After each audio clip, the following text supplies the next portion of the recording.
We've got a good episode coming up for the Kahoot today, Marty. I hope so. I like to think so. I spent a few years on it. We are talking today about Marty's new book, Beyond Anxiety, that I believe you can get at the time that this podcast is being released. Ooh. So if you suffer from the odd bit of anxiety, we would have no idea what that's like. Why in the world would you feel anxious these days? I can't think of a single reason. But if you can, and if you do, I hope you'll stay with us and listen to this episode of Bewildered. Hi, I'm Martha Beck. And I'm Rowan Mangan, and this is another episode of Bewildered, the podcast for people trying to figure it out, like us. Everything out, yes. Yeah. So I know I'm trying to figure stuff out, Marty. Yes, and I am too. You know what I'm trying to figure out right now? What? Why I can weirdly do things by magic sometimes that I can't do by logic. Oh, yes. Yes, because I was invited... Like months ago, I was invited to participate in something called a transport, a baggage transport, a transporn, yeah. A baggage, I would be honored. But it sounds to me like porn that you would do in a trance.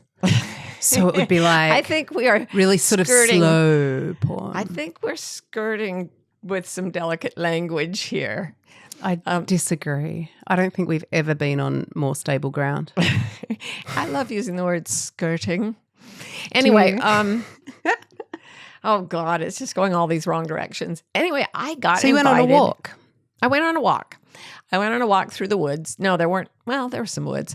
Through the Cotswolds of England on something called a baggage transport walk, which I'm now obsessed with. You go to a place like Europe where they have villages that are basically 10 to 15 miles apart, and you have lodging in each of these little villages, and every day they lug most of your baggage from village to village, and you walk between the villages with a day pack on your back. And I was going with 9 other people, only 2 of whom I knew. And most of them were really fit, buff young men who didn't think twice about it. And I'm going, all right, I haven't walked much since my foot surgery or before it. And as you know, I started training diligently. But I developed all kinds of like knee problems. And I was like, I so nearly wrote to them on a number of occasions and said, sorry, I simply can't do it. But I had this thing in my head that says, oh, you go. And when that thing says you go, I go, and it works. And I went and I met the other people, and there was one other woman, and she was in my age range, and we sort of stood there looking at the long limbs of these young and very appealing men, I must say. And I say that as a lesbian. They must have been super appealing then. They were super appealing. And I took one day off because Adam had a problem and was in the hospital for a day, as you know. But in 6 days, according to my little step counter on my watch, I walked 75 miles. And Amazing. It got easier as I went. And all the knee problems and everything were still there. But as I went, they got better, not worse. So... And what do you make of this? I either make that I'm a huge hypochondriac who's been faking things my whole life and not knowing it, or that there are times when I'm able to do things I cannot do. And that honestly feels like the truer answer. And it's happened over and over and over again. I remember saying, I cannot get this PhD. No way. I've got 3 little kids. Can't do it. I'm sick all the time. I don't know how it happened. It just did. So my whole takeaway is when logic says no, but the thing in you says, oh, go and see if the magic picks you up. I know that sounds a little earnest, but honest to God, I'm kind of in amazement. I had the same thing happen with my PhD. You walked 75 miles? No, although, probably if you added it all up. No, I was doing my PhD and I was like, listen, I can't do this. And all of a sudden, this knowing rose up in me that said, no, you really can't do this. Drop out. And I went, yes, I will. Thank you, universe, for this blessed guidance, and I dropped out, and I'm so happy. I heard one of your calls. It was on audio, speakerphone. And I literally just hearing them converse with you almost congealed all my blood into one huge clot. And I became afraid that you would have to keep dealing with them. So when you said, I don't feel like I should do this, I was like, you stop. I just didn't want to be the only one in our house who didn't have doctor as an option when we booked our flights, you know? We could legally change your name to Doctor. My first name could become Doctor. Yeah, that'd be cool. That's brilliant. Solved. Yeah. See, there's always an easier way. And all y'all out there who are using that hint, yeah, just tell the people at the office there where you change your name that you got it from us, Doctor. Yeah. So what are you trying to figure out for reals? Well, first of all, I'm very impressed with you. Thank you. And you're walking. Second of all, who said you'd be able to do it from day one? You. Thank you. Third of all, here's what I'm trying to figure out. I am a middle-aged lesbian. You just figured that out. Yeah. No, I'm still trying. No, it's not the lesbian I'm trying to figure out. It's the middle-aged, honestly. But no, so I'm just giving context for the listeners. I don't know, like I've got a certain look to me. You do? I've got a certain gracious badger. Yeah, I've got the gracious badger, and I've been looking for like the pants that were kind of the gracious badger pants, and what pants would a gracious badger wear, you know? And anyway, I found these pants and I really liked them. You found badger pants? Yeah. I mean, in a manner of speaking. Show us. No. Are you wearing the badger pants? No, I'm not. Oh. And this is a word picture. Okay. So I was pleased with it. Like I felt like they're okay. I'll just tell you the kind of pants they are. They're the kind of pants that you wouldn't expect to see being worn by a lesbian who works behind a desk. It kind of looks, they're the kind of pants that should have a hammer hanging from them and actually tool belt are equipped. Kind of badger pants. Yeah, they're equipped for your tools. Oh yeah. And I really like that. And I walk around feeling like, yeah, don't fuck with me because I am I know how to wield a hammer, and I do because I hung a painting recently. Oh my God, yeah. You're so butch. Yeah, I know, right? I am so attracted to you right now. You should be. You've done the painting. So I was walking through life, loving myself in my really butch pants. Like they were styling, they rocked, and they had a bit of a pinstripe. I'm not ashamed to say it. But yeah, so whenever I was wearing them, I was always thinking, yeah, people see that and they think she's tough. Like she knows how to do stuff. She might have hung a painting or two in her time. And then I went to the hairdresser, and my wonderful hairdresser Bianca's come up before in our conversations because she's one of the few people I see in my life. And she said to me, I like your pants. Oh, and I was like, oh my God, thank you so much. I love them. And she said, and this is very painful for me to recount, so please give me a moment. Trigger warning. To hold it as I tell you that what she said was, yeah, I really like them. They look like cute little train driver pants. Oh, right. And I mean, I'm so sorry. I can't even. And I feel like the words were like seared into my brain. Cute little train driver pants. And so was I like all that time I thought I was so legit, and I was like, I don't know, the fat controller or you know, from Thomas the Tank Engine. Are you sure that you didn't accidentally get Lila's pants, because she often looks like and dresses like a cute little train driver? Oh my God, you're right. She went through a really strong phase when she was a baby where we were convinced that she spoke in a Cockney accent. She didn't speak at all. But if she did, she would speak in a Cockney accent, and mostly what she'd say is, all right, governor. Good morning, governor.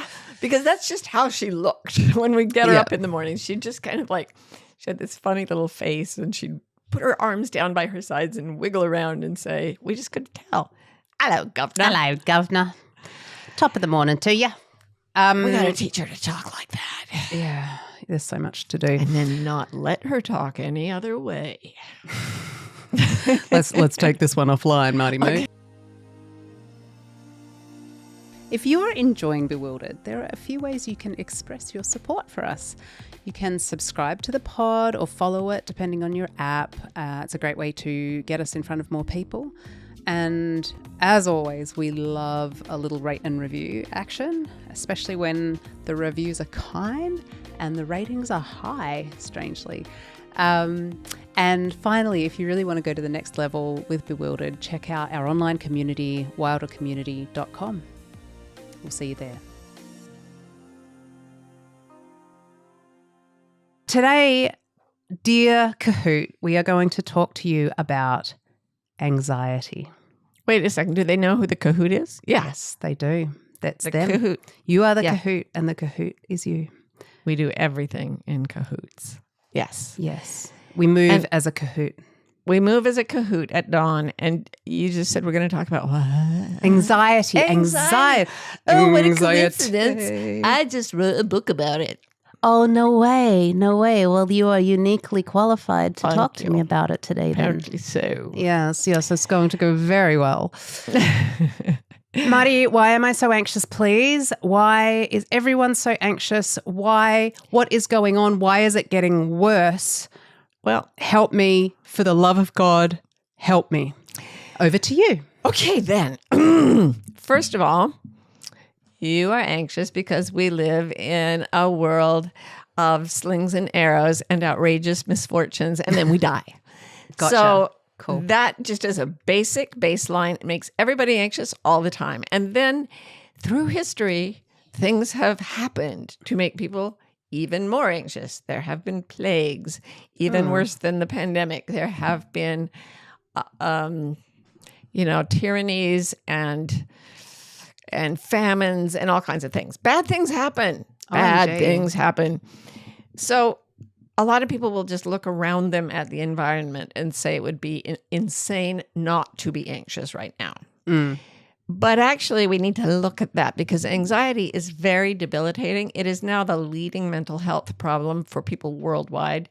Hundreds of millions of people have diagnosed anxiety disorders, and that is going to way outnumber the people who aren't getting diagnosed, right? Like who have high anxiety. Going to be outnumbered by the people who aren't getting diagnosed. Yeah. So like 374 million it was the last number I saw, I think. And you triple that and you probably have, there are like 1 billion people who have clinical level anxiety disorder. Why?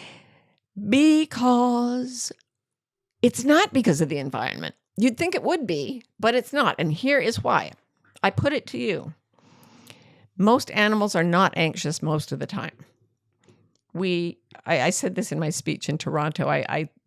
We always anthropomorphize animals into having our qualities. And there's a Disney movie called Bears, which features some incredible photography.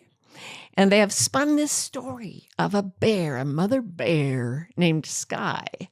And Sky comes out of hibernation with 2 cubs. And it's the springtime. And she comes out and she eats a bunch of berries and the cubs are out and she lies down on a sunny bank and she sunbathes while the cubs, that is, suckle away, which we both know causes oxytocin to flow through your bloodstream and makes you feel like you're like on huge amounts of ecstasy or something. And the narrator says, things are fine for now, but Sky is worried about her milk supply. No, probably not. You nickel-plated idiot. Sorry. She is not worrying about her damn milk supply because bears can't think that way. Bears and wildebeest and turtles all live in a world where they should be anxious about things, but they aren't because they don't have the imagination to think about anything but what's actually around them. Humans have anxiety because of one thing, language. We take language, we encounter things that frighten us. There's a little spurt of fear at the very center of our brain in this incredibly ancient part of the brain that all animals have. And most animals, it just makes them like go to a different part of the river or whatever. Go eat a trout. Your milk supply will be fine. But If I had $1 for every time you said that to me when I was worried about my milk supply. Have you checked the fridge? I'm worried about our milk supply. Anyway, the left hemisphere of our brain takes this little spurt of fear that comes from this ancient structure that all animals have and pops it into storytelling. And with the upper levels of our brains, we humans say things like, I am afraid because the temperature is rising steadily and the planet's climate is under serious deconstruction. Or I am anxious because I got my heart broken once and it could happen again. Or I'm anxious because I hear a dog barking downstairs and I'm afraid people can hear him on the podcast. Can you hear him?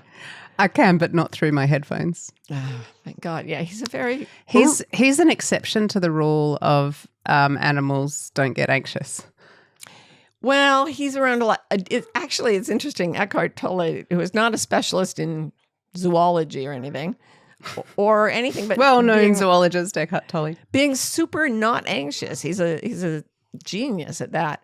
He's a genius in a lot of ways, and he talks about how dogs have been bred by humans to actually depend on human society and human company. And because of that, they're extremely sensitive to our emotions. And so when we get anxious, they get anxious. So there are a lot of anxious dogs. I know a very anxious person who adopted this dog who was so sweet and so mellow.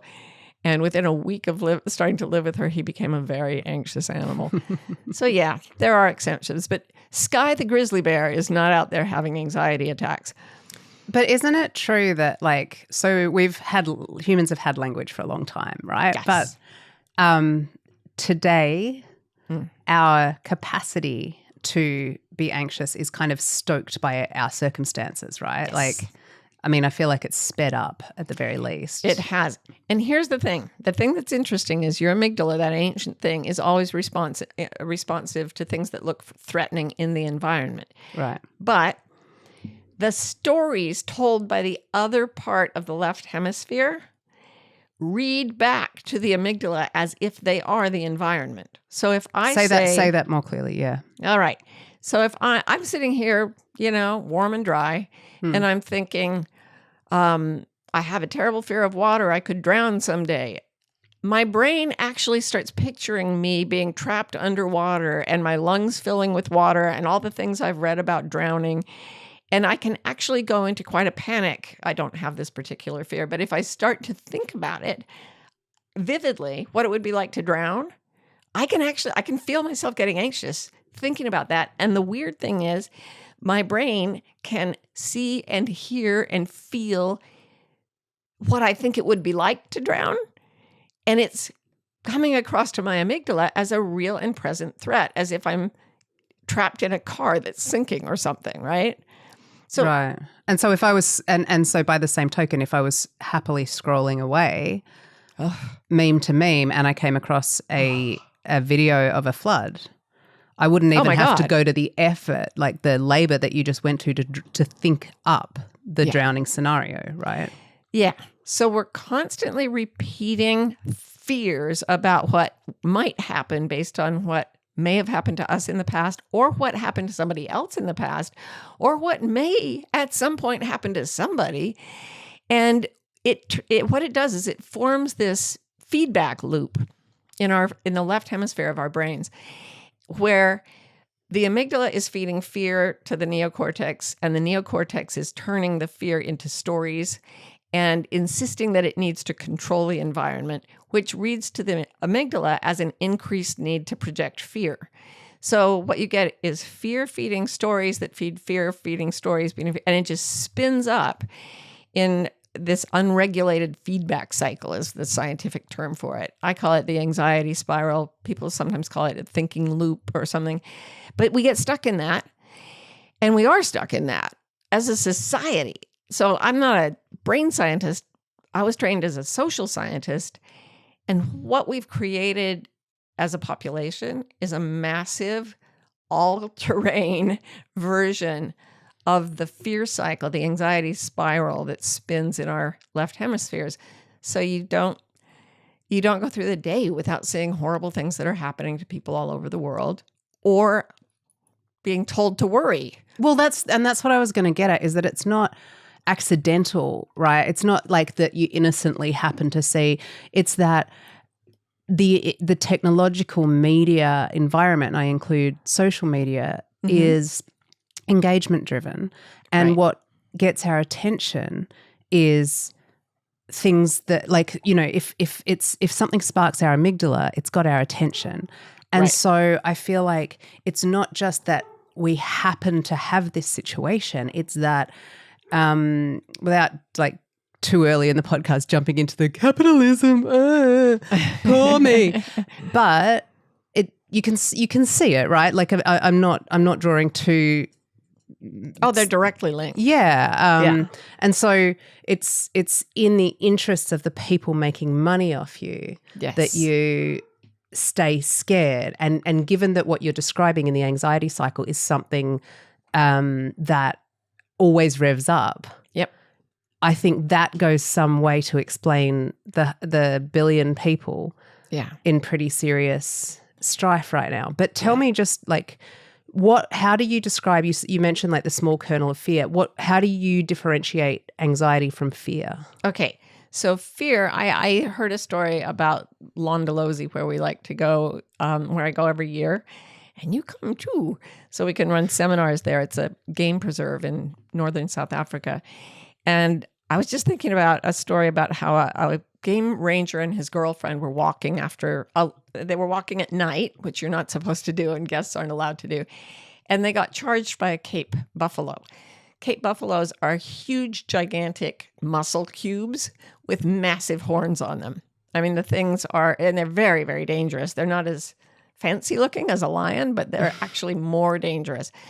So this park ranger grabbed his girlfriend under one arm like a sack of wheat or something. And with his other arm, as the buffalo charged, he planted his hand in the center of the horns as they came together, as the buffalo was trying to gore him. And he started screaming curse words at it. No, you don't, you son of, he got pushed backward because the thing weighs like 2,000 pounds. They got pushed backward right into a building, actually. And I think they had somebody come running out and help scare the buffalo away. What he did was very brave, you might say, but it was also probably completely unplanned. Real fear immediately says there is danger. Here's what you do. Do it. And that's why mothers can lift cars off their children and stuff. Maybe that's how I walked 75 miles. I was terrified.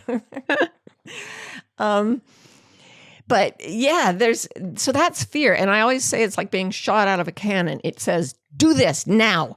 But actually, if you talk to people who've been in these really high volatility, dangerous situations, they often say that things got very clear for them and very sort of weirdly calm. And yet they were moving at the speed of light and their bodies knew what to do. That's real fear. Anxiety is not like being shot from a cannon. It's like being haunted. So always, always, always there's fear sort of lingering around. And you don't even really remember why you're afraid. And then you remember, oh, why am I so afraid? Oh, and then you'll think of a story about something you haven't done that you should do, or something you did do that you shouldn't have done, and maybe things that will happen. And you'll think, oh, that's why I'm afraid. And then you'll have a whole inner environment of torment again. And you'll go right into another spiral, another turn of the anxiety spiral. And it's very unlike actual fear, which all animals have and which keeps us alive. Anxiety actually kills us, mostly from degenerative diseases. Am I right in saying that it's like a weird flaw or feature, unfortunate feature of our brain, that it is reading as fear something that shouldn't be read as fear? Yeah. It's a thought form. There's a thought form in your brain. Be very afraid. Well, there are all kinds of thought forms in my brain. Look, I can change them around at will. No, focus on this one thought form and be literally physically afraid turn your whole fight or flight system on, bake yourself in stress hormones, and cause those degenerative diseases because you're afraid of things that will probably never happen. So I think that for bewildered listeners, like the correlation between how we talk about culture and these sort of anxiety-producing circumstances, and outer that we encounter, has a lot to do with culture, with how we talk about culture, with the cultural forces. So that I think is quite clear. What I want to get you to talk about now is, so got it, anxiety, yep, bad. Bad. So what can we do about it? Like, we still have to live in this society. Tell me, you've written this book that's called Beyond Anxiety. Is there something beyond anxiety, please? Yes. And I first started thinking about it when I was talking to Jill Bolte Taylor, who famously had a left hemisphere stroke when she was 37. And she was a neuroanatomist at Harvard. Our time there crisscrossed. Go ahead and drink water.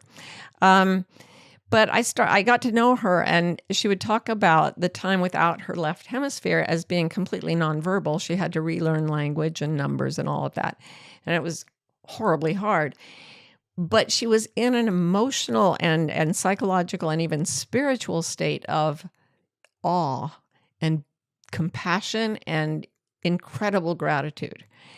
And she believes that that is how the right side of the brain functions in the real world without the left side. She rebuilt the left side of her brain knowing that it was now going to teach her stories that would cause her to freak out, potentially, but that she'd had this experience of that there was another way to see the world. So when I met her, she was living what some might consider a very unusual life. She was living on a boat in a lake somewhere in the Midwest in the middle of a beautiful forest. And she would jet ski to shore with her pet dog, and they would buy groceries and art supplies because she is constantly interacting with nature and making different kinds of art because it keeps the right side of her brain really, really active, and that balances what's going on in the left side, which it keeps her from becoming anxious because, let me just backtrack a tiny bit. There are two features of that anxiety thing in your left hemisphere that make it really, really demonic. The first one is you've got a built-in bias to see things that are scary to you because it helps you, avoid dangers. That's legit. But you're going to notice dangerous things or even potentially dangerous things much faster than you will safe things. Mm-hmm. I call it 15 puppies and a cobra. Which one are you gonna spend most of your focus on? So that's the first thing, the negativity bias. And then there's this weird thing that I do think is just an evolutionary glitch. I don't understand why it's there, but if somebody loses the right side of their brain and they're stuck in just the left hemisphere, they actually don't believe that anything to their left is real, including like their own arms, legs, and the left side of their faces. Amazing. It's called hemispatial neglect, and it happens when people have a right hemisphere stroke. But it also happens when people get stuck in stories of fear. There's something about the left hemisphere that makes it believe that it is correct, no matter what. And nothing it doesn't observe or decide or adjudicate, none of that matters. None of it is real. The left hemisphere is very into physical things and, above all, control. So you mentioned capitalism a minute ago. When people got really into the sort of left hemisphere thinking that dominated the scientific method in Europe during the 17th century and after that, those were the people who went out all over the globe and just imposed their way of living on everybody else and did it in the name of science and the queen or whatever. And it never occurred to them, it seems, to say, maybe other people are correct. Maybe we aren't the only correct. This isn't the only correct way to think. And so we can see the left hemisphere's kind of dominance in our society going back. Oh, all over the planet. all over the planet. So you asked what to do about it. Yeah. Can I completely eradicate my own anxiety ever? Like, is there a pill I can take? I mean, obviously there's pills, There but are like, so many pills. Can you eradicate anxiety forever in yourself? Eradicate's a strong word. I've met people who I believe are never anxious. And I think that they create this reality by continuously operating their entire brains. Okay. So when you don't move out of the left hemisphere thinking and into right hemisphere thinking because they're different. Left hemisphere thinking is exclusionary. It locks out everything else. Right hemisphere thinking is inclusionary. It includes everything. So you cannot move into pure right brain thinking without also accepting the left side of your brain. So it's a self-acceptance that happens when you get into more of a balanced state. That said, most of us are so left hemisphere dominant that some social anthropologists have said our brains are literally different from our ancestors, not because of evolution, there's not been time for that, but because of continuous socialization into the kinds of thinking that cause anxiety. So here we are, and there's a way out. So in the same way that we're constantly getting the negative cultural messages that keep us in anxiety, we have to, with the same consistency and ritual and regularity, be working on the things that will bring us out, right, as a way of life. And so what does that look like? Right. For me, so for you, for our listeners. I first encountered it, Zooming conversations with Jill from her boat on the lake as she showed me her artwork and is still a scientist. So I was like, oh, this is a different way of living. And it's more like the way we evolved to live than the way most of us actually experience the world. Mm-hmm. We live, most of us, in isolation from nature. We live with artificial lighting. We go to sleep and wake up based on the clock rather than the sunlight or fatigue in our bodies. We are actually not living normal lives. And we have to then actively, you said give it equal time. I think we're given constant reinforcement to our anxiety from everything around us. So I would say that a near continuous effort to move more activity into the right sides of our brains is the only way to really conquer anxiety. And I believe our brains can actually mold themselves to be different when we do that. And the way out of it surprised me. Go on. I was just going to say, so give us some examples of moving into the right brain day to day. I thought, how do you get to calm? How do you get to soothing? How do you get to the opposite of anxiety? But it turns out that the opposite of anxiety for a human is not calm, it's creativity. It's making things. Wow. It's art in the broadest sense of the word, art and artifice. It's about building things. It's about inventing things. It's about sharing things. It's about our ability to use everything that's pouring into the left hemisphere as part of an ongoing effort to experience and communicate more love, essentially, compassion. And so instead of control, the stronger drive there in the right side of the brain, similar structures, but a different effect, where the deep part of the amygdala in the left hemisphere goes, ah, and it sends it off to make scary stories and try to control the world. On the right side, it's going, whoa, what's that? But then it gets curious. So the first step away from anxiety is actually curiosity. Ooh. And here's a good way to sort of check that with yourself. Have you ever rubbernecked at an accident? Have you ever driven past something, and I'm asking our listeners too, have you driven past something that looked really horrible and slowed your car down or craned your neck to try to see what the heck happened? I have. I have too. And I think, I must not. It's so, voyeuristic to try to see if somebody got hurt. What am I doing? Another thing we do is we watch endless televised accounts of murder, real murders, fake murders. The American Children's Psychiatric Association says that by the time a child in America reaches adulthood, they've seen 16,000 murders because we're obsessed with things that will help us avoid danger. That these antiquated throwback parts of our brain believe will help keep us safe. Oh, right? yeah. The throwback parts are going, control, control, control. They're going, there's murder everywhere. Everywhere I look, there's true crime.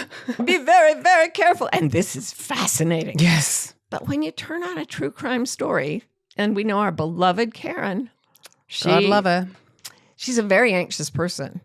So why does she watch murders every day, all day? like the whole, it always starts out like any other day. Never have a day that starts out like every other day because it will end in carnage. And never be someone who lights up a room just by walking in because you are. Never. It's not going to Never end be well a family that looks picture perfect because one of y'all is going down. And so Karen sits there and watches not just fake murders, but, she commits them regularly just to keep herself entertained. It's just, you don't want to be our neighbours and our friends. Like, they just come over to drop off a cup of sugar. Stab them with a chainsaw. People in America are always dropping off cups of sugar. Okay, so all right, I want us to get back on track.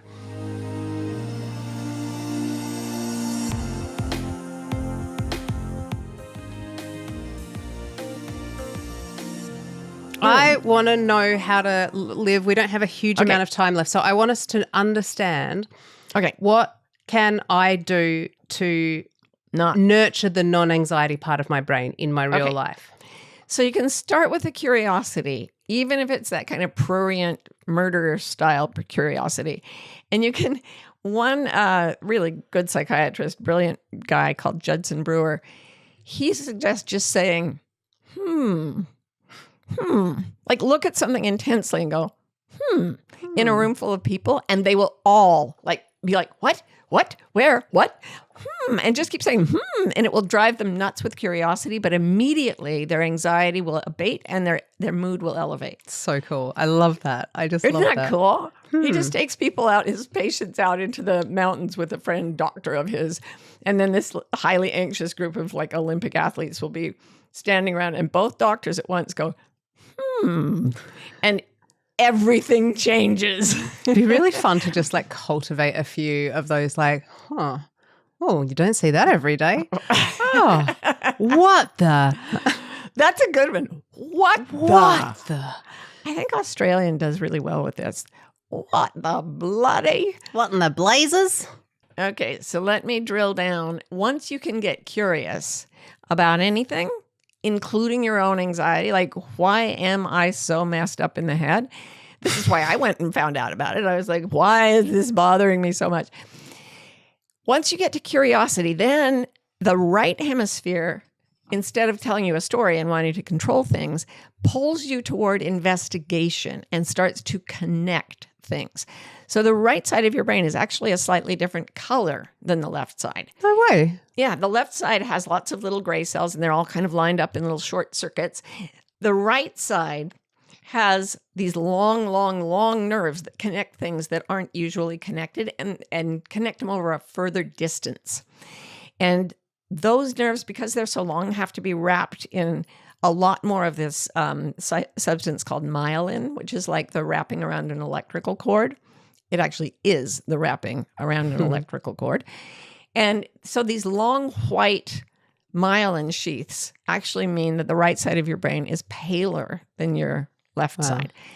And so when it starts to connect things, when you're watching, like if you're watching a really good like event series show and there is a mystery, or you're reading a really good mystery book and there's murder and there are things to pull you in, but with anxiety, but then it becomes curiosity. Mm-hmm.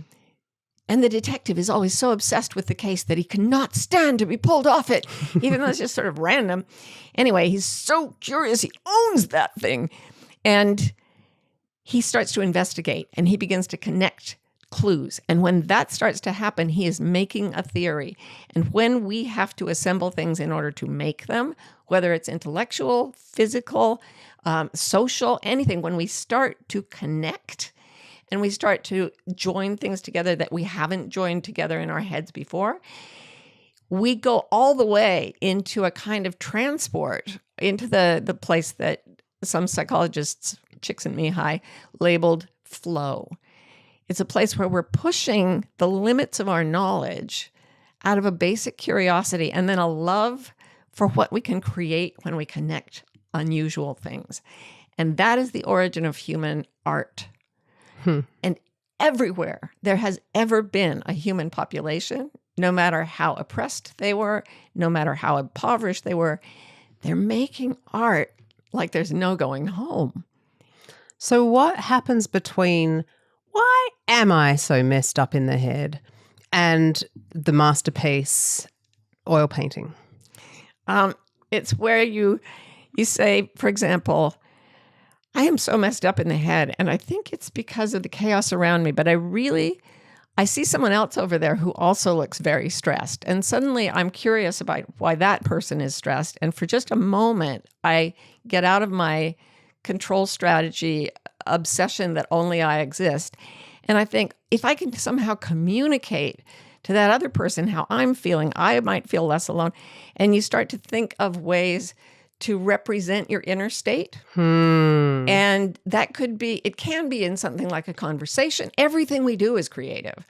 Making a meal, talking to a friend. Not everything we do, though, because like some things are like adding up as numbers. That's what the left hemisphere is there for, right? Yeah, that's true. We do a lot. I mean, making a spreadsheet that you don't really want to make is not so much a right hemisphere activity. But knowing what it means is a right hemisphere activity.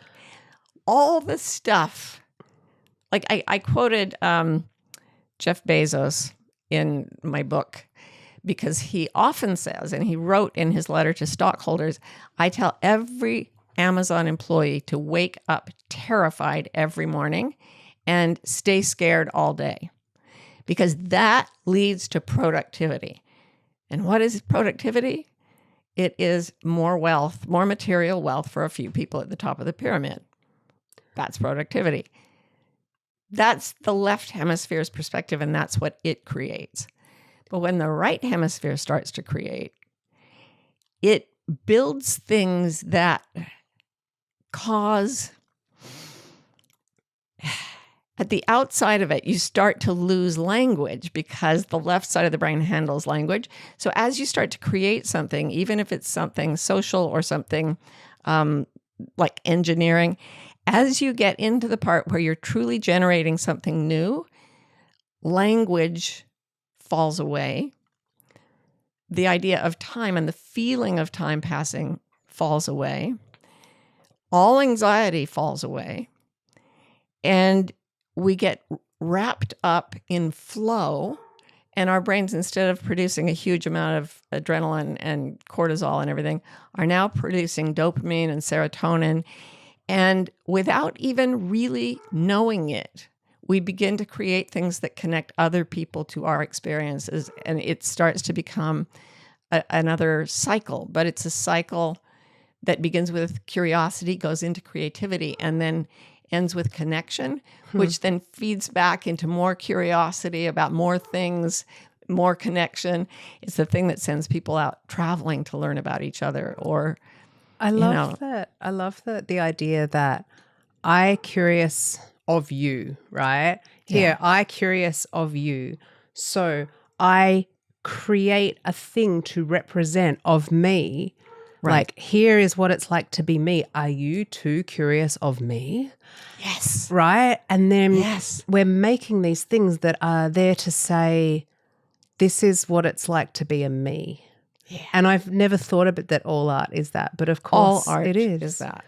And I love it. And you know what? I always think about, I've still got this dog barking downstairs. And I always think of like two dogs on each side of a fence, you know, like in suburban backyards.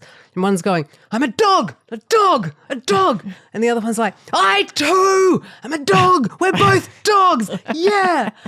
And maybe that's like, I love it. That's how we get out of anxiety, is we just create something in 3 dimensions or 2 dimensions, which says, I'm a dog on some level, like in a more complex way than that, right? And I just want to say on the connection thing, given that to live is to be curious about others, is to forge connection and to represent ourselves to each other as connection and in the interest of connection. For the Kahoot, that is our space to do that together is called Wilder Community, and you can find it at wildercommunity.com. And we also have weekly connection points, like live connections. We have a Arty Friday hang where we come together and make art together and connect in our right hemispheres and for our right hemispheres. And it's a really good anxiety diminisher. Yes, it is. And we did it because we wanted, you cannot have human interaction without creating culture. And we wanted some place where people could be countercultural in a way that would take them out of anxiety and into connection, out of fear and into love. And it's just a little fledgling of a thing, but oh my God, the people are amazing. It's and truly it works. Wonderful. It's like, does. I remember when I thought, I think this will work. And then I decided I was going to push my brain to only use right hemisphere. By the way, the right hemisphere uses language for 3 things: poems, songs, and jokes. Otherwise, it's left hemisphere working with words. But I thought, I'm going to just really see if it works. I'm going to push my brain that hard to the right. I'm going to draw. I'm going to write. I'm going to tell jokes. I'm going to do things that are all about self-expression and connection with other people and empathy. And my anxiety dropped through the floor, even as things got worse and worse and worse in the world around us, which they really have. Yeah. They really have. It works, and we can do it, and we can do it together. And Martha's book is called Beyond Anxiety, Curiosity, Creativity, and Finding Your Life's Purpose. In our next podcast, we might come back to where finding your life's purpose comes into all of this. Yeah, there's a lot more to say about that. The one thing I want to leave people with is, yes, there are a lot of problems that could legitimately be seen as fear-making. But the way to encounter a problem, a real problem, effectively is to go at it with creativity. Create your way to a solution. Fear won't help you do that. Anxiety won't help you do that. Curiosity, connection, love, and self-expression will help us solve the problems that make us so anxious everywhere. Amazing. Thanks, Marty. And as we do that together, we will be sure to stay wild. We hope you're enjoying Bewildered. If you're in the USA and want to be notified when a new episode comes out, text the word WILD to 570-873-0144. We're also on Instagram. Our handle is Bewildered Podcast. You can follow us to get updates, hear funny snippets and outtakes, and chat with other fans of the show. Bewildered is produced by Scott Forster with support from the brilliant team at MBI. And remember, if you're having fun, please rate and review. And stay wild.